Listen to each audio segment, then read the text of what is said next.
buntagon mga kapaglaom. Atong isuta ni ining adlaw mao ang atong morning devotional nga naguluhan, dili gawas gikan sa kasubo.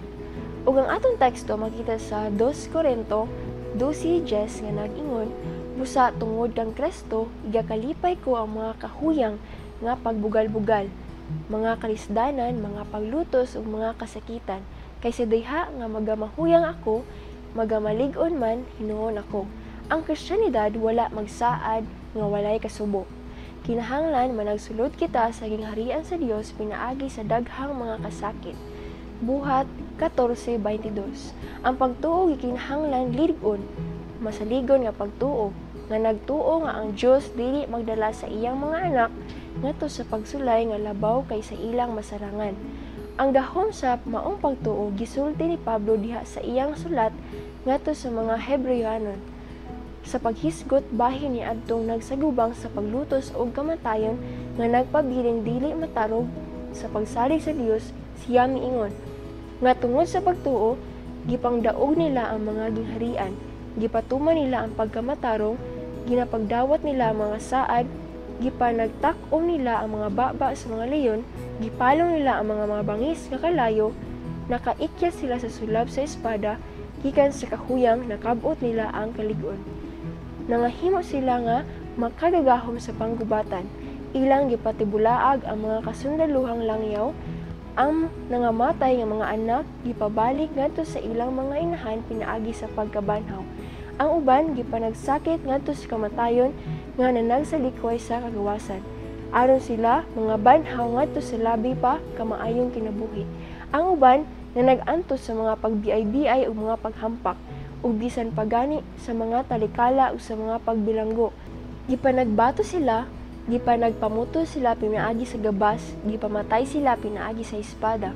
Sila na nagpanglakaw nga nagsapot og mga panit sa mga karnero ug mga kanding, na nag-antos sa kawaladon, mga sinakit nga dinagmalan. Hebreyanon 11:33-37. Niini nga kalibutan kini mga bayani sa pagtuo giisip nga dili takos kinabuhi. Apan sa langit sila gitala ingon nga mga anak sa Dios, nga takos sa labing taas nga dungog. Og sinulubag maputi kini sila managpanglakaw uban kanako. Si Kristo mipahayag sanglit takos man sila niini. Pinadayag 3:4.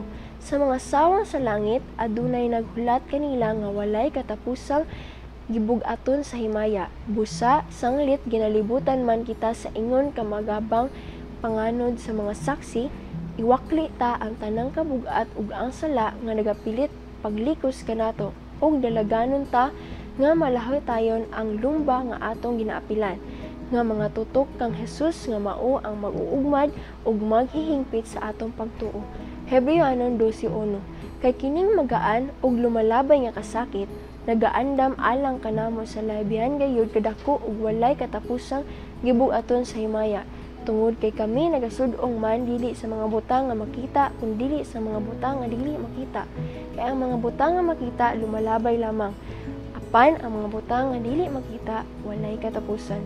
2 Korinto 4:17-18. Mag-ampot ta mga kapaglaom. Langit na namang amahan na kay sa katasan sa mga langit, maluluyon ka ug dalaygon na yung mga ngalan sa walay katapusan Ginoo. Sa amuhang morning devotional karon, salamat sa mga pagsulay, mga kasakit nga among naagian. Kabalo mi Ginoo, skin man unsa man ni nga mga pagsulay nga among maagian, ikaw naa kanunay sa amuhang kiliran. Ug salamat nga wala mi nimo kalimtan Ginoo, wala mi nimo gipasagdan. Salamat Ginoo sa imong pagkamaayo sa tibuok namong kinabuhi. Ug salamat sa imong panalangin, sa imong grasya, labi na sa imong dakong gugma nga napatibabaw sa matag usa ka namo.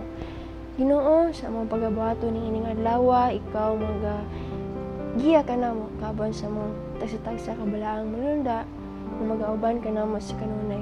Salamat sa imong kamaayo ug sa pagpasaylo sa tanan namong kasaypanan. Kani imong gipasalamatan tungod kay ikaw mong bugtong sa luwas sa imong Ginoong Hesus. Amen.